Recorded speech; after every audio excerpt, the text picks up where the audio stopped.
교재는 4701페이지 7장 18절입니다.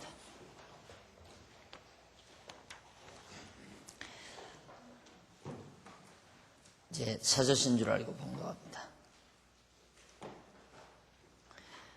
그날에는 여호와께서 애굽 하수에서 먼 지경의 파리와 아수르 땅의 벌을 부르시리니 다 와서 거친 골짜기와 바위 틈과 가시나무 울타리와 모든 초장에 앉으리라. 20절 그날에는 주께서 하수 저편에서 세내어온 삭도 곧 아수르 왕으로 네 백성의 머리털과 발털을 미실 것이요 수염도 깎으시리라. 20절까지 내용입니다.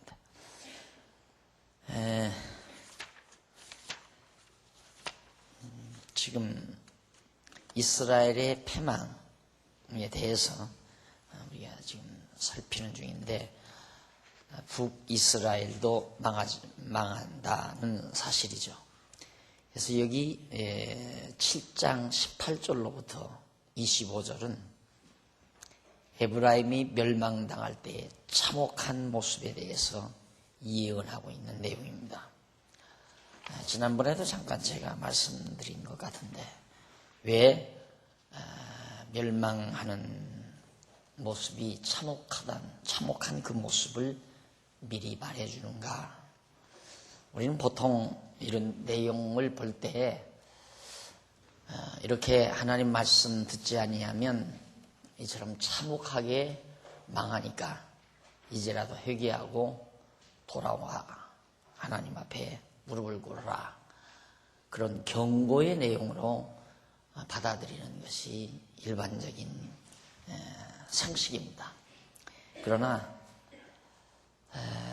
하나님께서 이처럼 선지자를 통해서 에브라임, 즉 북이스라엘이죠. 이스라엘에 대한 애칭이라고 했습니다. 에브라임은 북이스라엘을 대표하는 지파를 뜻하는데, 이 에브라임이 얼마나 참혹하게 망하는가, 그 망하는 구체적인 참혹성을 지금 미리 선지자로 예언하는 것은 그 예언대로 참혹하게 에브라임, 북이스라엘이 멸망당할 때에, 야, 진짜 하나님께서 선지자를 통해서 예언한 말씀대로 그대로 참혹한 모습으로 에브라임이 망하는 걸 보니까 여호와 하나님이 살아계시구나, 언약대로 이루시는 여호와께서 지금 우리에게 이처럼 재앙을 내리셨다, 이 사실을 깨닫게 하려는 거예요. 그러니까 만약에 구체적으로 망한다는 말만 하고 구체성을 띠지 아니하면 어떻게 망할 거다, 어떤 참혹한 상황으로 망할 거다라는 말을 하지 아니하면 좀 덜 자상하잖아요. 아주 친밀하고 자상하게 어떻게 망할 것을 얘기를 해주는 거죠. 그러니까 이렇게 참혹하게 망하지 않으려고든 회개하고 돌아오라, 그런 뜻이 아니고 이렇게 반드시 참혹하게 망한다 그 말이에요. 이 예언은 반드시 이루어지는 거거든요. 그리고 이사야 선지자의 예언이 경고성이 아니라 장차 되어질 일을 미리 얘기해 주는 예언이에요. 그러니까 그런 의미에서 하나님께서는 이스라엘이 멸망하는 것은 여호와 하나님의 경륜에 의해서 망한다, 이 사실을 깨닫게 하려는 거예요. 만약에 이런 예언이 없이 이스라엘이 망하면, 어쩌다가 우리가 재수 없이 망했다, 하나님이 우리를 망하게 한 게 아니다, 하나님이 이 길 어디 있느냐, 그래서 하나님을 소홀히 여기고 하나님을 인정하지 않으려는 것이 인간들의 보편적인 속성이기 때문에 하나님께서는 꼼짝달싹 못하도록 아주 누구가 보아도, 야, 이건 하나님께서 선지자를 통해서 예언한 말씀 그대로 되어지는 거 보니까 이건 지금 정말 살아계신 여호와 하나님의 섭리로구나, 그걸 깨닫게 하기 위해서 그러는 겁니다. 그래서 18절로 그 내용 가운데서 그 구체성, 아주 참혹한 모습에 대한 내용 중에 18절로 20절 이제 읽어드린 내용은 이사야 선지자가 애굽과 아수르에 의해서 에브라임 즉 이스라엘 백성이 수치를 당할 것을 예언해요. 그러니까 아수르에 의해서 수치를 당한다. 근데 거기 그날에는 그날이란 말은 여호와의 진노의 날을 말하죠. 에브라임이 멸망하는 날. 그리고 거기 이제 여호와께서 애굽의 하수에서 먼 지경의 파리와 아수르 땅의 벌을 부르겠다. 먼 지경의 파리와 아수르 땅의 벌.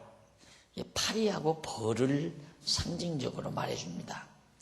그런데 애굽에 파리가 많다고 해서 애굽 군대를 파리라고 했어요. 애굽은 아주 파리가 많기로 유명합니다.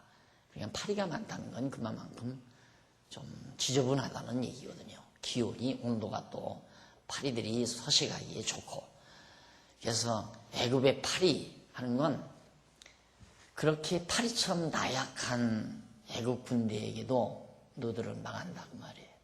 그러니까 보잘것없는 하루살이 나가잖아요. 파리가. 그러니까 애굽 군대가 강해서 너희들이 강한 군대에게 망하는 게 아니라 애굽의 파리 보잘것없는 애굽 군대와 같은 연약한 세력에게도 너희들은 망하고 만다. 그런 얘기고요. 그다음에 아수르에는 벌이 많습니다. 아수르는 아주 벌이 많은데 그래서 이제 아수르 군대를 바로 애굽의 아수르의 벌이라고 그렇게 묘사를 한 겁니다. 그래서 하나님께서 이제 파리 애굽의 파리와 아수르 땅 벌을 불러들여서 이스라엘 나라에 불러들여서 거친 골짜기, 바위 틈, 가시나무 울타리 모든 초장에 와서 결국 그러니까 이스라엘 땅에 와서 파리들과 벌떼들이 와서 앉게 될 것이다. 벌은 숫자가 많잖아요. 파리는 연약하지만 아주 엄청난 수의 아수르 군대들이 쳐들어올 것을 말해주고 있습니다. 그리고 여기 거친 골짜기, 바위 틈, 가시나무, 울타리, 모든 초장 이런 것들은 파리와 벌의 서식지로서 애굽과 아수르 군대의 점령지를 바로 그렇게 비유적으로 묘사한 겁니다. 거친 골짜기, 그다음 바위 틈은 벌들이 서식하죠. 거친 골짜기, 파리들, 가시나무 울타리와 모든 초장 이것들이 다 벌과 파리들의 서식지로 그렇게 이스라엘 땅을 비유적으로 예언하고 있는 겁니다. 그리고 이제 그날에는 주께서 하수 저편에서 세내어온 삭도 곧 아수르 왕으로 네 백성의 머리털과 발털을 미실 것이요 수염도 깎겠다. 그러니까 머리를 깎고 수염도 깎아버린다는 건 삭도 애굽 군대 애굽 사람을 불러들여서 애굽 왕을 불러들여서 온갖 수치를 당하게 한다. 죄인이 이제 온도가 내려지면 바로 머리부터 깎아버리잖아요. 수치감을 주기 위한 거거든요. 수염을 다 밀어버리고 그만큼 이스라엘 백성들에게 하나님께서 애굽을 통해서 온갖 모욕과 수치를 당하도록 그렇게 해주겠다. 그 다음 이제 21절로 25절 보면 거기는 에브라임 땅이 황폐해져서 가축들의 처소가 될 것을 예언하고 있습니다. 에브라임 그러니까 이스라엘 족속들이 살고 있는 땅들이 아주 그냥 다 황폐해져가지고 성읍들이 다 무너져 버리고 황폐해져서 그냥 들풀, 차풀들이 우북이 자라나고 그래가지고 이제 가축들이 풀을 뜯는 그런 처소가 되도록 그만큼 이스라엘 땅을 황폐하게 하나님께서 만들어 놓겠다. 그런 얘기입니다. 그래서 그날에는 사람이 한 어린 암소와 두 양을 기르리니 그 내는 젖이 많음으로 뽀들을 먹을 것이라. 무릇 그 땅 가운데 남아있는 자는 뻐드와 꿀을 먹으리라고 예언을 하죠. 그러니까 다 잡혀가고 성곽도 다 폐허되고 풀이 우북하게 다 나고, 그러니까 사람 수가 적잖아요. 근데 가축 수가 적어도 너무 가축에 먹을 풀들이 풍성하니까 얼마나 거기 남아있는 백성들은 풍성하게 뻐드와 꿀 같은 것들을 젖을 짜서 뻐드를 만들고 벌에게서 이제 꿀을 받게 되니까 그런 것들을 마음껏 풍성히 먹고 살게 그렇게 만들어 놓겠다. 얼마나 북쪽 이스라엘 나라가 황폐해지고 또 적막해지는가를 알 수가 있죠. 그 다음 이제 그날에는 천주의 은 1,000개의 가치 되는 포도나무 있던 곳마다 진려와 형극이 날 것이라. 그러니까 포도나무를 한 1,000그루 정도 재배하는 포도원, 그것이 은 1,000개를 받을 수 있는 비싼 값이에요. 그런데 그런 포도나무가 다 잘려지고 없어지고 다 황폐해져서 땅에 진려, 몹쓸놈의 풀들이죠. 형극, 아주 쓸모없는 독한 풀들이 땅을 온전히 다 그렇게 정말 황폐하게 만든다. 그래서 그곳으로 들어갈 수가 없는, 사람이 다닐 수 없는, 인적이 드물고 들짐승이 우울거릴 수밖에 없죠. 그런 상황 속에서는. 그렇게 바로 이스라엘 나라 땅이 황폐해지고 형편없이 되질 것을 예언하고 있는 겁니다. 하나님께서 그렇게 만들어 놓겠다는 얘기죠. 근데 어떤 데 보면 이제 이렇게 차풀, 몹쓸 풀들, 이런 것들이 많이 나게 해서 하는 경우도 있지만, 어느 경우는 막 비옥한 땅이 사막이 되게 만들어 버린다고 하거든요. 딱 사막이 되도록 만들어 버리겠다. 근데 그런 경우가 많단 말입니다. 이스라엘 땅, 거기가 완전히 근래까지만 또 사막이 되잖아요. 독립하기 이전까지만 도. 독립해가지고 이스라엘 사람들이 모여와서, 유대인들이 모여와가지고 갈릴리 호수로부터 물을 끌어들였어요. 끌어들여서 그 모래밭 위에다가 막 이렇게 물을 대가지고 나무를 심고 포도나무를 심고 그렇게 해서 이제 농장을 만들고, 그래서 결국은 모래만이 가득한 그런 황야와 같은 그런 땅이 비옥한 옥토로 그렇게 바뀌어졌죠. 이제 개발을 해서. 근데 하나님께서 이처럼 땅을 차풀이 우북하게 하는 경우도 있지만은 차풀조차도 나지 않도록 사막이 되게 만드는 경우도 많이 있습니다. 지금 중국 북부가 계속해서 사막화된다고 그러죠. 그것도 하나의 저주예요, 결국. 그런 것들이 아마 이 기온의 변화를 통해서 하나님께서 섭리해 가시는 과정이거든요. 그러니까 그런 사막지대, 우리가 이렇게 보면 그냥 모래만이 자욱한 그런 사막지대는 오랜 옛날부터 그냥 거기는 사막이었는 줄 알지만은 그 모래사장 밑에 엄청난 화려한 성터들이 발견된다고 그러잖아요.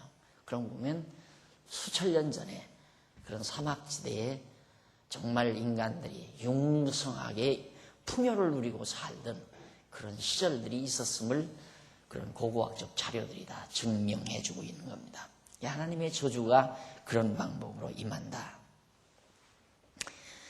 그래서 결국 이제 북쪽 이스라엘이 예언대로 베가 왕 때에, 아수르 왕 베가라는 왕이 있었어요.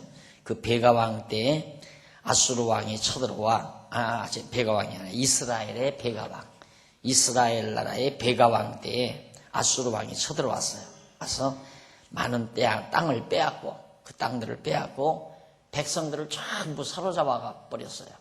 그럼 그 땅을 황폐하게 놔둘 바에야 그냥 거기다 놔두고 백성들로 그냥 살면서 조국만 바치게 하면 되잖아요. 그렇게 안 하고 다 사로잡아 간다 이 말이죠.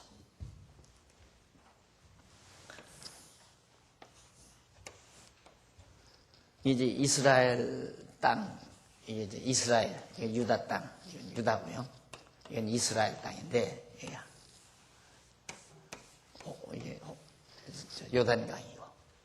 그런데 때로는 이제 막 아람 나라 같은 아람, 블레셋 이런 나라들이 이스라엘을 치고 애굽 이런 나라들이 이스라엘을 쳤으면 그냥 백성들이 여기 그냥 살게 만드는 거예요. 만들고 해마다 조국만 가져오게 하는 방법. 그런데 지금 여기서 하나님께서 예언하는 방법은 이제 그게 아니다 이거예요. 다 백성들을 아수르가 다 사로잡아 가고 이 땅을 비워놓으니까 포도원도 다 폐허돼 버리고요. 우리 여기 배밭 있잖아요. 그렇게 좋은 배가 열리던 밭이 주인이 바뀌면서 이태 동안인가 경작을 안 하니까 그냥 풀밭 되고 말더라고요. 한쪽은 다 변해버리고 한쪽은 이제 가꾸니까 아주 좋아지는데 아무리 좋은 과수원이라도 사람이 없어져 버리니까 그냥 자풀이 우거지고 아주 쓸모없는 땅이 되어버리는. 하나님께서 그렇게 너희들에게 저주를 내리겠다. 그래서 더러더러 몇 사람 얼마 되지 아니하는 소수의 사람들을, 이게 바보같이 생긴 사람들, 별로 힘없는 사람들, 좀 똑똑하고 눈이라도 바르게 베긴 사람들을 전부 잡아다가, 이유는 다시는 일어나지 못하게. 여기 때문에 늘 골치가 아프거든요. 아수르 이 나라들이. 그러니까 이때는 이스라엘 민족, 이 민족들을 전부 그 북방 지역, 넓은 지역에 다 흩어서 살게 함으로 민족끼리, 자기 종족끼리 이렇게 단결을 못하게 만들고 이스라엘이라는 국가를 완전히 씨말리려고. 옛날이나 지금이나 똑같죠. 우리 100년 이전, 100년도 채 안 돼, 100여 년 되지만은 일본 사람들이 우리나라 다 점령해가지고 우리 족속, 우리 대한민국 사람들, 우리 한국인들을 뭐 만주로, 뭐 동남아 지역으로 이런 식으로 막 다 흩어버렸잖아요. 다 흩어버리고 이제 이 우리나라 땅은 일본 사람들이 와서 다 땅 차지하고 살고. 그러니까 그때만 해도 벌써 일본 사람들이 이제는 어쩔 거냐, 너가. 뭐 이제 다 백성은 다 흩어놨고 자기들이 와서 이 땅 다 차지하고 여기 딱 세력 가지고 총칼 들고 와 딱 자리 잡았으니까 이 금수강산 영원한 자기 땅인 줄도 그렇게 한 거죠. 그런데 그게 아쉬워가지고 지금도 독을 갈고 있고 뺏긴 것이 아쉬우니까 독도라고 하는 조그마한 얼른 보기에 쓸모없는 섬이라도 기억을 뺏어가려고 저렇게 아기찬 생각을 가지고 있는 거. 옛날이나 오늘이나 똑같은 세상입니다. 그래서 이 현실 세계는 역사 일에 약하면 죽어요. 약하면 순간적으로 죽게 돼 있다면 한다. 그런데 약해도 사는 방법이 있었어요. 그게 유대인이죠. 정말 빈약한 나라죠. 조그마한 빈약한 나라. 이 나라는 하나님께서 이들과 함께 하니까 다 망하다가 다 없어지고 다 흩어지고 그런데 다시 살아나요. 왜 하나님이 그렇게 하시는가? 사람의 능력으로 되는 것이 아니라 하나님의 능력으로 된다는 것을 깨닫게 하기 위해서. 사람의 힘이 강하면 강한 자들이 승리하고 강한 자들이 계속해서 전속을 하면 저 강하니까 저러는구나. 천만의 말씀이에요. 아람도 강했고 에집트도 강했고 아수르도 강했고 바벨론도 강했고 헬라도 강했고 파사도 강했고 헬라도 강했고 로마도 강했어요. 다 강대한 제국들이었어요. 강대한 제국이 지상에서 다 망했잖아요. 지금 미국 제국이죠. 현재 미국 제국이라고 할 수 있어요. 결국 미국도 사실은 지난번에 제가 말씀드렸지만 역사가 그렇게 가야 하나님의 뜻이 이루어집니다. 여기 유대인위원회라는 게 미국이 있다고 했잖아요. 유대인위원회. 네, 숫자도 얼마 안 된대요. 그런데 유대인위원회가 현재 부시 정부의 정책을 좌지우지하는. 그래서 유대인위원회에 의해서 이라크도 공격을 했고 이란도 지금 유대인위원회의 요구에 의해서 이란도. 왜? 이란은, 바벨론은 이라크고요. 이란은 바로 그 밑에, 쿠웨이트 밑에 이란이거든요. 이란.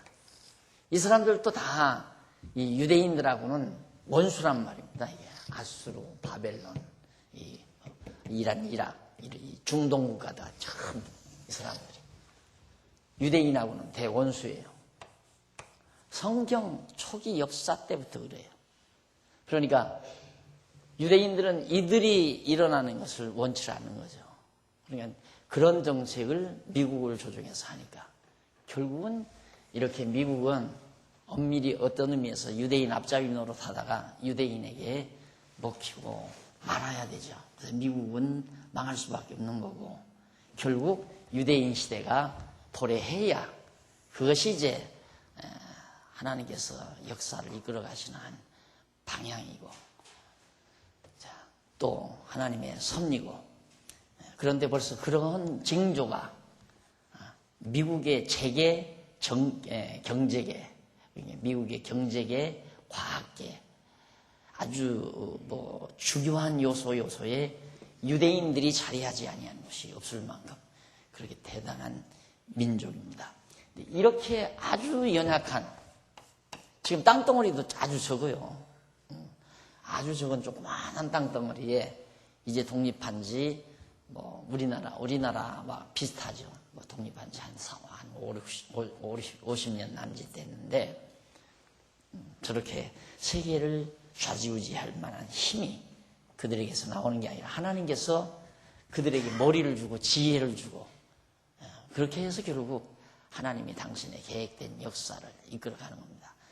그러니까 이제 미국은 유대인들을 이용해서 자기들의 강한 힘을 만들어 가지고 전 세계를 제패하기 위해서 해양 세력, 해양 그러니까 인도양이나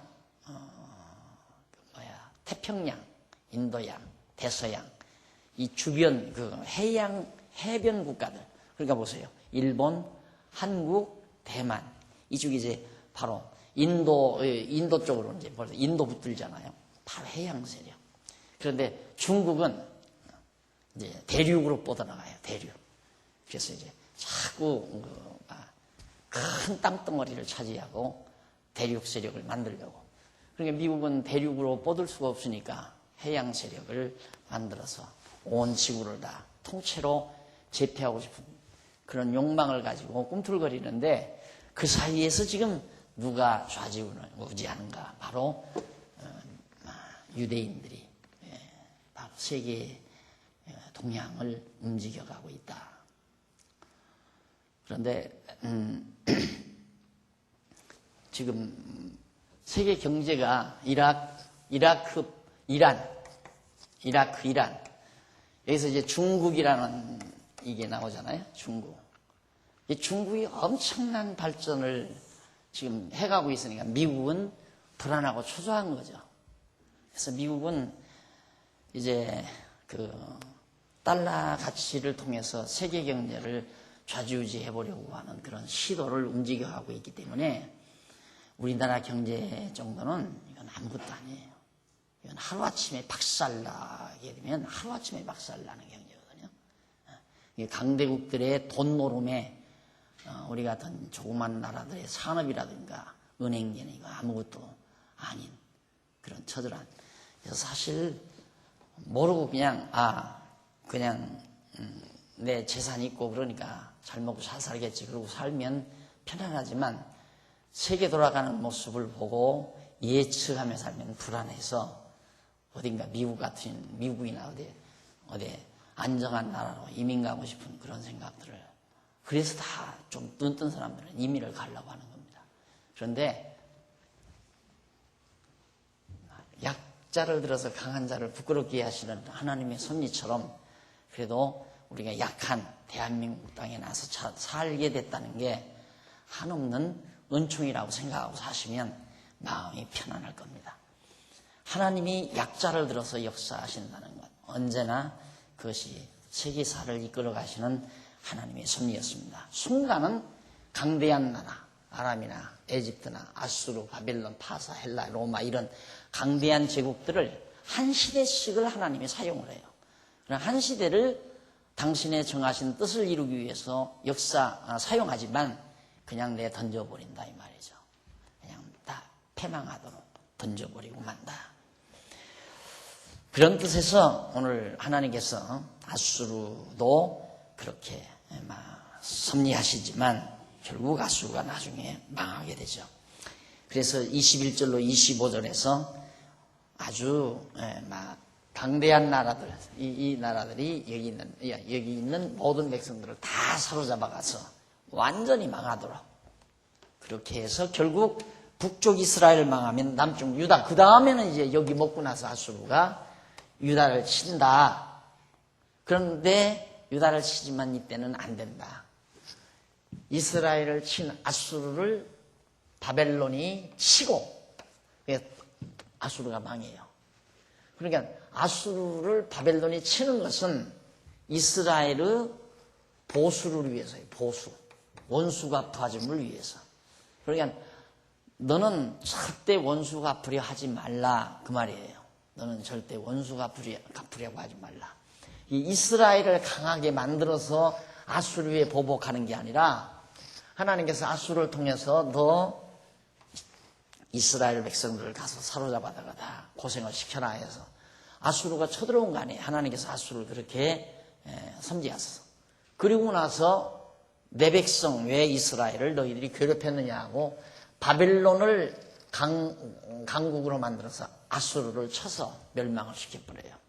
그리고는 이제 바벨론이 유다를 치게 만들죠. 그 다음에 유다를 치게 만든 다음 유다가 다시 이제 바벨론에 의해서 망한 다음 다시 돌아와서 예루살렘 회복하기 위해서는 파사를 통해서 바벨론을 멸망시켜요. 그러니까 대적과 대적끼리 저희끼리 망하도록 역사하시는 거. 그러니까 우리가 일본 사람 보복한다면 그거 불가능하잖아요. 우리가 어떻게 일본을 보복하겠어요?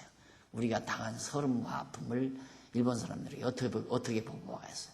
약자는 하나님 의지하고 사는 약자는 보복할 생각하지만 해야 돼요. 오직 하나님 의지하고 온갖 서름과 고통을 그대로 잘 하나님 의지하고 참아 넘기는 것. 이것이 어느 분이 그래요. 하도 억울하게 당해서 확 보복을 한번 할까. 그러다가 목사님 강의 듣고는 그걸 포기하고 마음의 안정을 얻었대요. 참 내가 잘했다고 그래요. 참 잘했다고.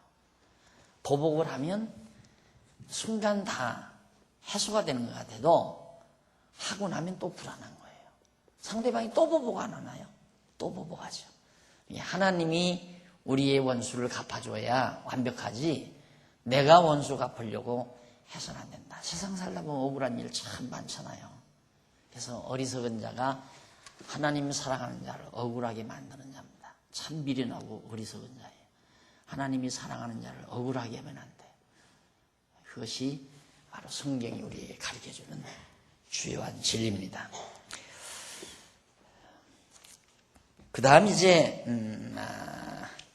넘어가서 결국 8장에 보면 아수르가 쳐들어와요. 이제 아수르의 침공.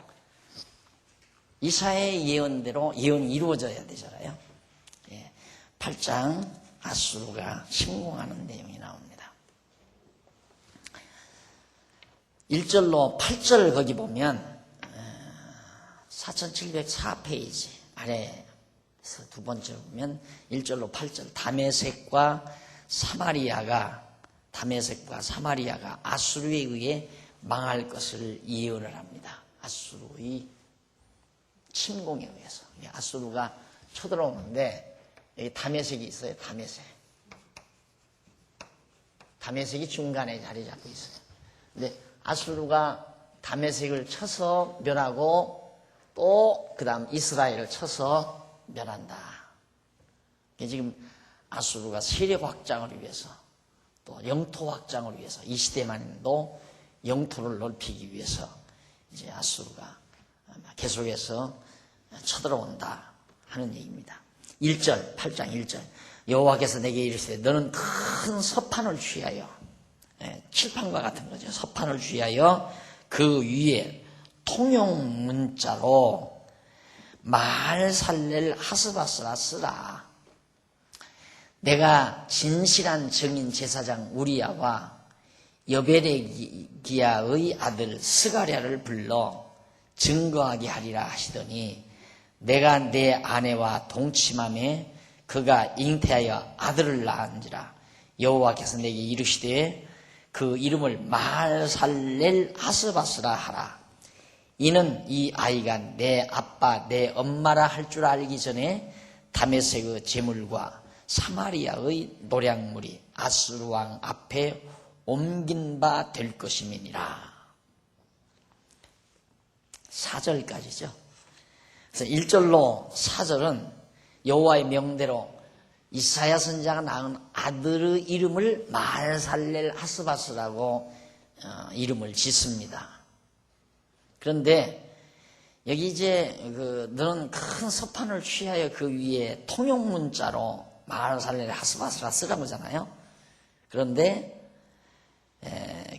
여기 말살렐 하스바스라는 말은 약탈과 노획이 급속히 이른다라는 뜻이에요. 말살렐 하스바스, 이게 이제 히브리어로 그 말의 뜻이 뭐냐면 약탈과 노획. 전쟁에서 이 대적들이 쳐들어오면, 군대들이 쳐들어오면 우선 약탈부터 하잖아요. 부잣집 금고부터 털고, 은행 금고부터 털고, 보금부터. 일본 사람들이 우리나라 와가지고 점령했을 때 우리나라 국보급 보물들을 다 가져갔다 오잖아요. 지금 하나하나 찾아오는 방법이랑 내놓습니까? 안 내놓지. 깊이 넣어놓고 안 내놓는 경우가 많고.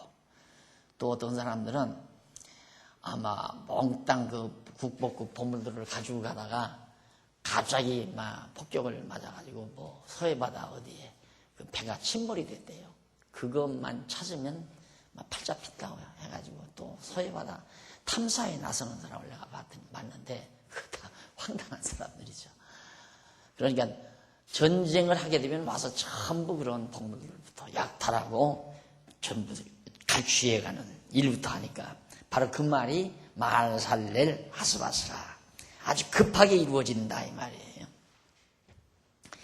그래서 여기서 이제 자기 아내와 동침해서 자기 아내로 잉태케 해서 아들을 낳게 합니다. 이사야가. 그래서 그 이름을 말살렐 하스바스라고 명했는데 그 까닭은 그 아이가 내 아빠, 내 엄마, 아빠 부르기 전에 아수르가 쳐들어온다 이거죠. 그러니까 몇 달 안 돼서 아이가 나서 몇 달 안 돼서 그냥 아수르가 곧 다메섹을 치고 이스라엘을 치고 그렇게 할 것에 대해서 선지자를 통해서 예언하라는 얘기입니다.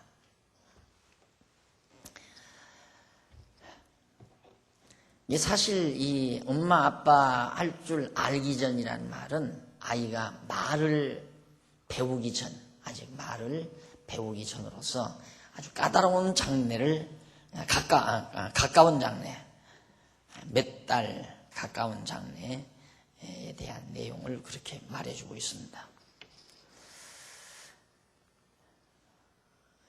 그 다음 이제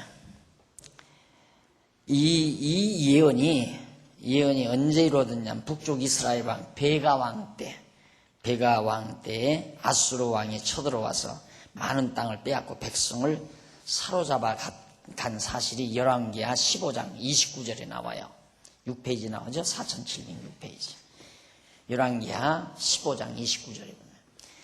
그 다음 호세아 왕 때에는 아수르에게 침공을 당해 조공을 들이다가 사마리아 성마저 함락을 당하고 마는데 그것이 열왕기하 17장 1절로 6절, 18장 9절로 12절. 그래서 북쪽 이스라엘 수도가 사마리아에 있어요. 사마리아. 처음에는 아수르가 쳐들어와서 이제 조공을 들이죠. 조공을 들이다가 감질나니까 와서 그냥 몽땅 다 사로잡아가고 보물 다 뺏어가 버리고. 그것이 아수르가 북쪽 이스라엘에 행했던 그런 침략 행위였습니다. 그러니까 이사야 선지자가 예언한 그대로 이루어진 거예요. 그 후대 역사를 보면. 그러니까 이걸 보아서 우리는 역사는 하나님이 계획하신 섭리 따라 이루어지는구나. 어떻게 망할 것까지 다 세밀하게 아주 처참하게 망할 형편까지 다 말한 대로 예언한 대로 그대로 다 이루어졌다는데 바로 우리의 놀라움이 있는 겁니다. 그 다음 5절로 8절에 보면 5절로 8절 8장 5절로 8절 거기 보면 아람과 에브라임은 멸망하지만 유다는 보호받을 것을 예언합니다. 자 보세요. 여기 아람 안에 여기 아람. 네. 아람과 이스라엘. 아람 나라 수도가 다메섹이거든요. 그러니까 아수르 왕이 다메섹 치고 아람 치고 이스라엘 치고 망하지만 하나님께서 유다만은 이건 보호한다 이 말이에요. 하나님께서. 이게 참 놀랍죠. 이 큰 세력 아닙니까? 이건 11지파, 10지파 반이고 이건 한 지파 반밖에 아니에요. 근데 여기는 보물이 더 많아요. 여기는 예루살렘 그것도 보물이 한 곳에 다 모여있단 말입니다. 솔로몬이 예루살렘 성전 지어놓고 그 성전 창고마다 금대접, 은대접, 제사할 때 쓰는 성기구들, 방패, 전쟁 때 쓰는 방패도 전부 금으로 방패를 만들어서 막 그 성전 고에다가 가득가득 채워놨기 때문에 모여있단 말입니다. 그런데 여기를 쳐서 다 뺏어가는데 이걸 아수르가 왜 이걸 안 가져가겠어요? 못 가져가. 여기를 쳐들어오지 아니하는 것은 하나님이 보호하셨다 이 말이에요. 우리나라 하나님이 보호하사 우리나라 만세 그 가사는 참 신앙이죠. 정말 하나님이 우리나라가 독립할 수 있는 형편이 아니었잖아요. 절대 독립이 불가능했죠. 무엇으로 보나 일본이 미국까지 치려고 하와이로 막 진군하고 중국 다 삼켜버리려고 다 진군하고 다 그랬잖아요. 그런 방국인데 우리나라가 어떻게 일본을 이기고 독립을 합니까? 그런데 하나님이 정말 보호해서 우리나라 만세하듯이 연약한 유다. 그래서 참 방문한 데가 참 많아요. 유다 나라하고 우리 한국하고 위도도 비슷해요. 여러분 비슷해요. 한번 여러분 지도를 보세요. 지도도 이스라엘이 차지하고 있는 유다가 점령하고 있는 땅하고 우리 한국 땅하고 그 위도가 아주 비슷해요. 그러니까 또 역사도 참 똑같지는 않지만 유대민족이 어디를 침략해 본 적이 없어요. 침략해서 이겨본 적이 없어요. 항상 침략만 당하죠. 근데 침략해서 이긴 것은 다시 이제 유대 나라가 이스라엘 회복해가지고 독립해가지고 8.1 전쟁에서 이긴 거죠. 요 근대사에서 8.1 전쟁에서 대승리를 거둔 거예요. 그때도 그 기적이죠.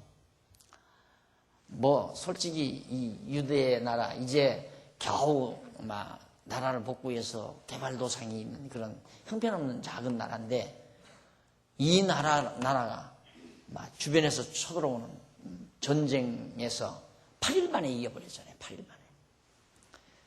그렇지 우리나라도 계속 역사상 계속 침략만 당해요. 망해도 벌써 망했죠. 흔적조차 없어져 버리죠. 우리나라. 그런데 끈질기게도 지금 살아있잖아요. 유대민족도 마찬가지고. 그래서 전 우리나라는 작기 때문에 소망이 있다고 항상 나는 그렇게 생각을 해요. 그래서 하나님께서 우리나라에 한국 교회를 이렇게 번창하도록 그렇게 하신 것도 일본도 있고 중국도 있고 많은 나라들이 우리 주변에 이 이 아시아 지역에 많이 있는데 하필이면 대한민국이 조그만 나라로서 이렇게까지 기독교가 발전한 나라가 없습니다. 실제로 세계적으로도 없어요. 세계적으로도. 가장 지금 기독교가 융성한 나라가 대한민국입니다. 그걸 보면 하나님께서 다음 세대를 위해서 하나님께서 이 나라를 지키고 보호하신다는 생각을 늘 하고 삽니다만은, 그래서는 항상 편안하게 살아요. 뭐 북한이 쳐들어온다 해도 그렇고, 또 일본이 이러쿵저러쿵 한다고 해도 그렇고, 하나님이 지키면 인간이 어쩔 수가 없는 겁니다. 근데 여기서도 틀림없이 아람을 치고 이스라엘을 치지만 유다 너만은 하나님이 보호해서 망하지 않게 해주마 하는 것을 여기서 예언하게 해주는 내용이 바로 5절로 8절이에요. 여호와께서 다시 이스라엘 이 백성이 천천히 흐르는 실로아 물을 버리고 5절에 나오죠. 르신과 르말리아의 아들을 기뻐하나니 그러므로 주 내가 흉용하고 창이란 큰 하수 곧 아수르 왕과 그의 모든 위력으로 그들 위에 덮을 것이라고 하신 말씀을 예언합니다. 여기서 천천히 흐르는 실로아 물, 이것은 실로아 물 근원이 있는 유다 왕국 수도로서 여호와의 전이 있는 예루살렘을 가리키는 말입니다. 천천히 흐르는 실로아 물은 예루살렘에 대한 시적인 표현이에요.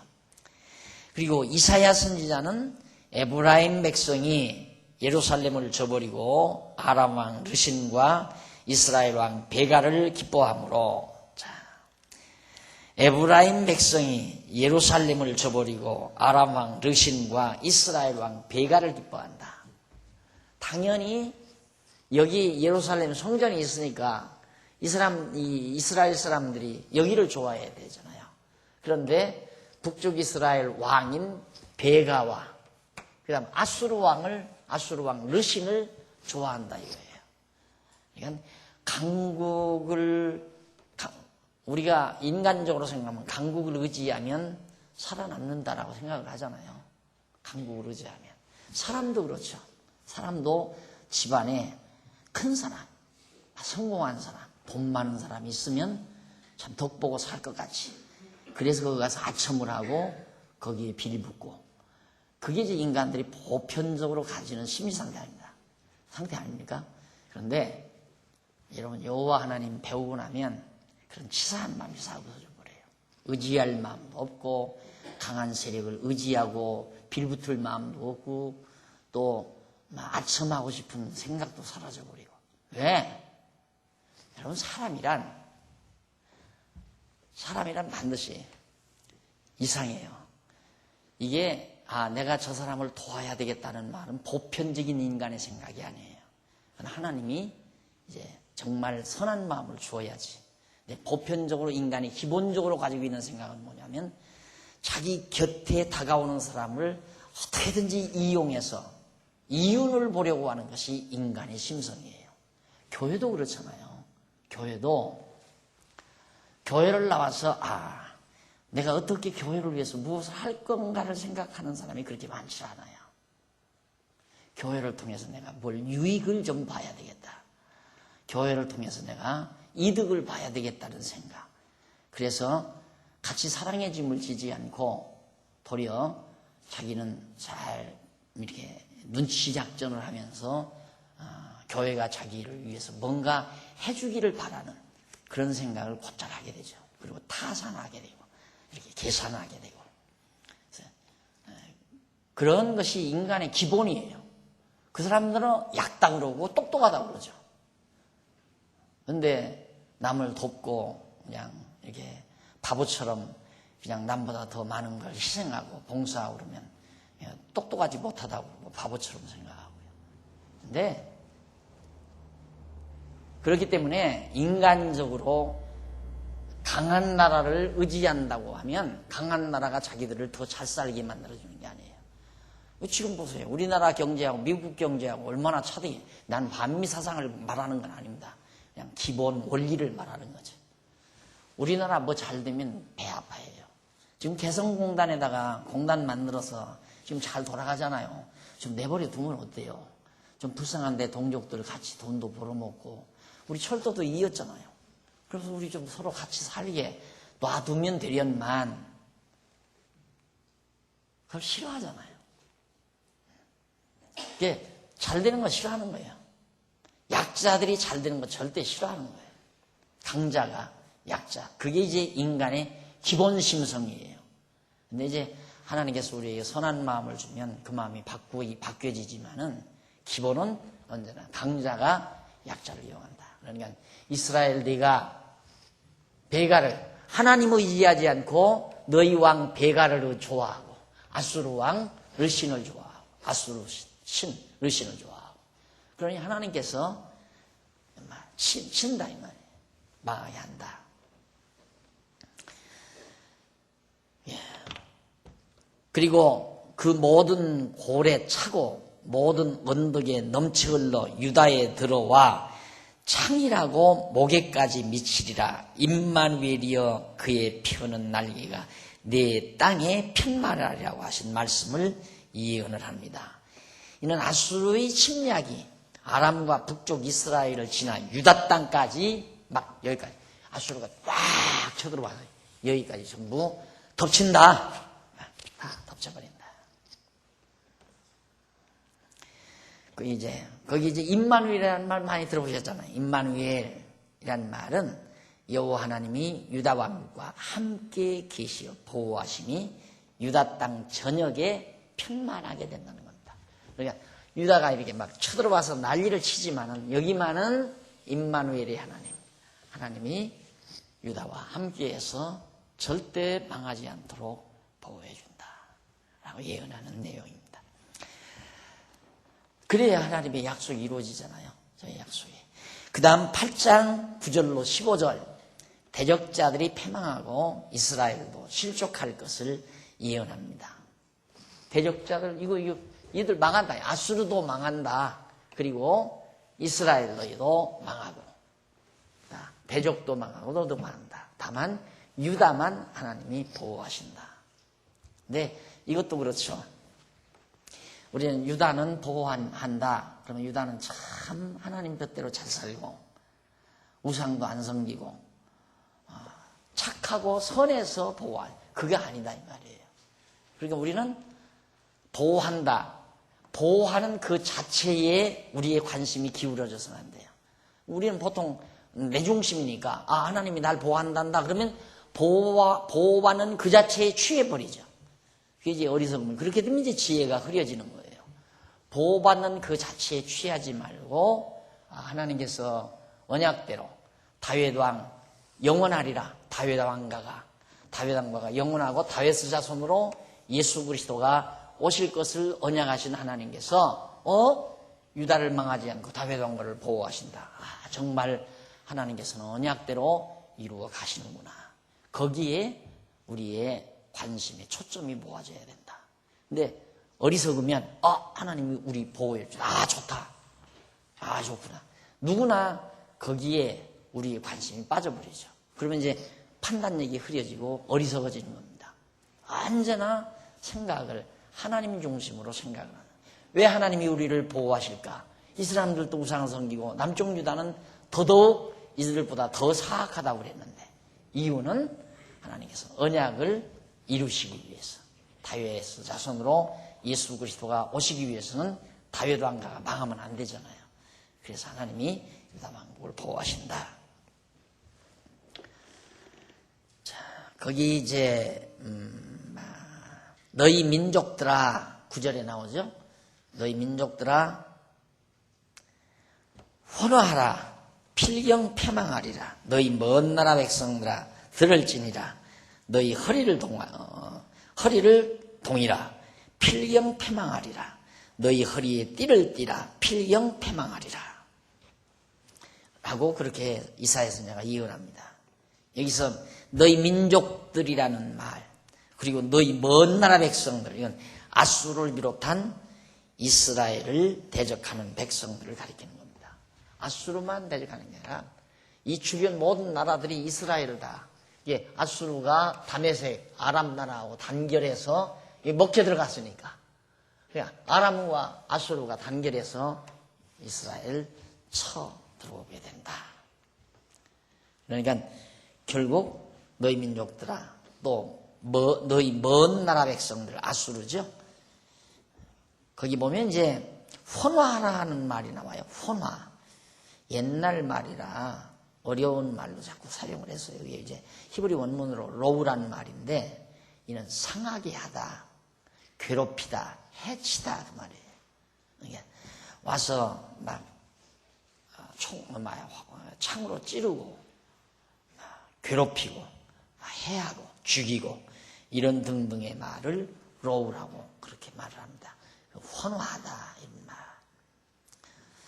아수를 비롯한 많은 대적들이 이스라엘 곧 에브라임과 유다를 해치고 단단히 무장을 하더라도 반드시 패망하게 된다는 걸 예언하는 거죠. 그러면서 이제 계속해서 예언하는데, 너희는 함께 도모하라. 필경 이루지 못하리라. 함께 도모하라. 필경 이루지. 그러니까 연합해서 함께 음모를 꾸미고 계략을 짜도 필요 없다 이 말이에요. 우리는 단합하면 이긴다 그러잖아요. 단합하면 이긴다. 이제 오늘 또 목사님 오셔서 총회 또 합친다고 그런 얘기를 해요.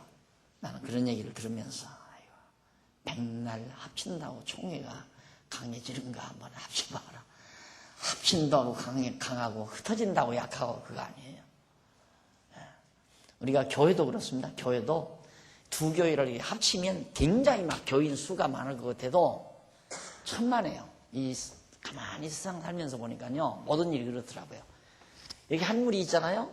여기 한 무리 있고, 그럼 여기 다섯이고 여기 다섯이에요. 그럼 보태면 분명히 열이 돼야 되잖아요. 큰 무리가 돼야 되잖아요. 근데 그게 아니라 이걸 딱 합쳐놓으면 여기서 3명 빠져나가고 여기서 2명 빠져나가고, 합치는 게 싫은 사람이 빠져나가는 거예요. 마찬가지로 5명. 근데 이 나간 사람들이 따로 이렇게 만나는 게 아니라 합치는 게 싫으니까 2무리 따로 있고 3무리 따로 있고 이렇게 흩어지라. 이게 둘이 합쳐지면 하나만 남아야 하는데, 하나만 돼야 되는데 둘이 합치면 셋이 돼요. 묘한 수학이에요. 인간은 무리를 합쳐놓으면 하나가 아니라 3무리가 된다. 2무리를 하나로 합쳐놓으면. 이게 교단 100만 합쳐왔댔죠. 그래서 교단이 막 산발적으로 흩어지는 이유가 그래요. 그래서 한동안 우리 노예 사나 교회도 합친다고 해서 하서라. 우리도 그랬어요. 우리도 저 대치동에 있을 때 저 압구정동에 있는 그게는 부자 교회, 막 장로님 막 돈도 많고 땅덩어리도 막 봉천동에 엄청 많고, 거기도 건물이 상가인데도 비싼 상가예요.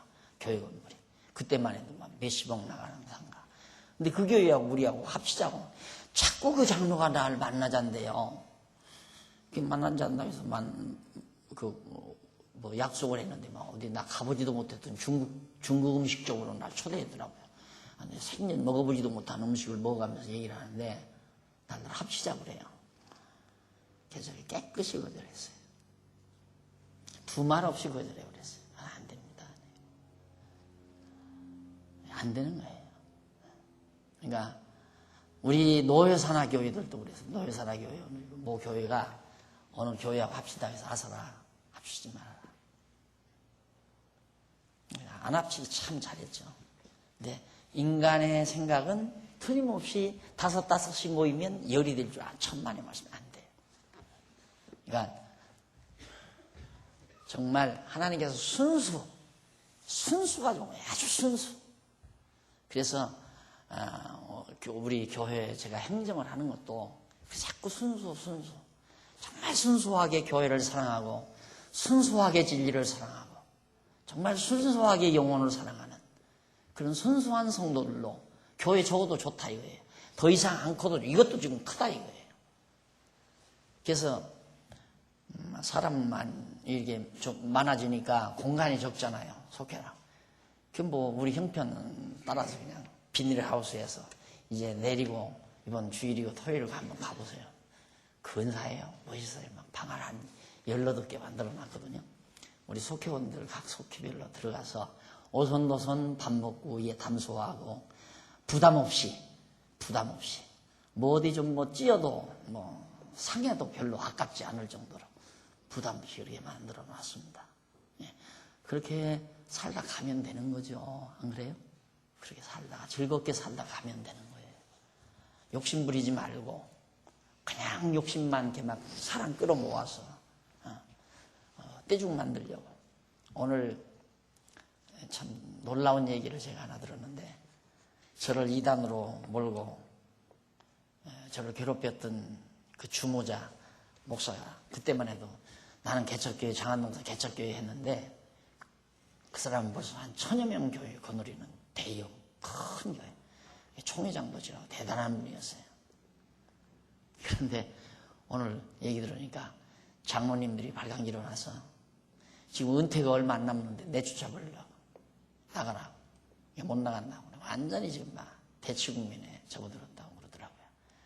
뭐 목사는 그러든 안 나가면서 내 아들 후임자로 세우면 내가 나가겠다 그러고 조건을 낸다나요.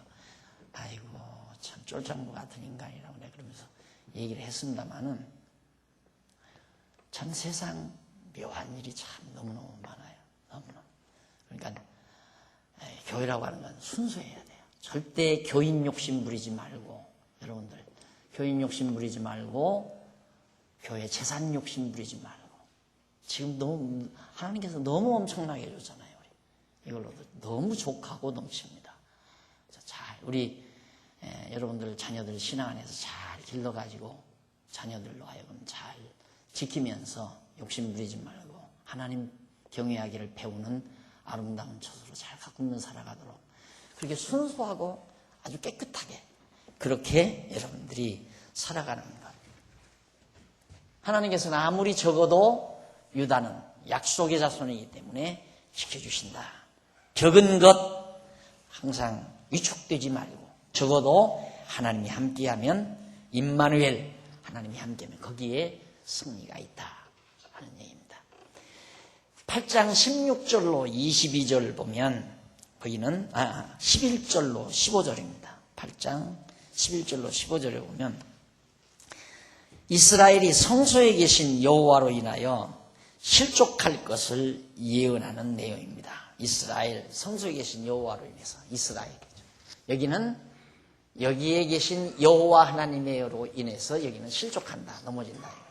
그러니까 똑같은 아브라함의 후손이지만 하나님께서 다윗 왕국을 떠난 북이스라엘은 실족해서 망하게 하고, 여기는 하나님께서 보호하고 지켜주신다. 그런 내용으로 그럼 이사야가 지금 예언하고 있는 겁니다. 그 예언은 역사에서 그대로 이루어져 가는 거죠. 우리 다음 시간 11절로부터 15절 말씀 듣도록 하고 오늘 강의 여기서 마무리합니다. 기도하십시다. 살아계신 하나님 아버지, 은혜를 감사합니다. 하나님께서 저희 부르셔서 여호와 하나님 살아계심을 깨닫게 하시고 여호와 경외하기를 배우게 하심을 진심으로 감사합니다. 약하다고 해서 약한 것이 아니라는 사실을 알게 하시옵소서. 작다고 해서 작은 것이 아님을 알도록 지혜를 허락해 주시옵소서. 내가 약하고 내가 작은 것은 내 생각이고 내 기준이겠지만은 하나님이 우리와 함께하면 가장 많고 큰 존재임을 깨달으며 살 수 있는 지혜와 총명을 우리 모두에게 허락해 주시옵소서. 이 밤 돌아가는 길도 지켜주시고 험한 세상 당당하게 여호와 하나님 의지하고 승리하는 귀한 종들 되도록 역사하시옵시기를 비옵고 예수님 이름으로 기도드립니다. 아멘.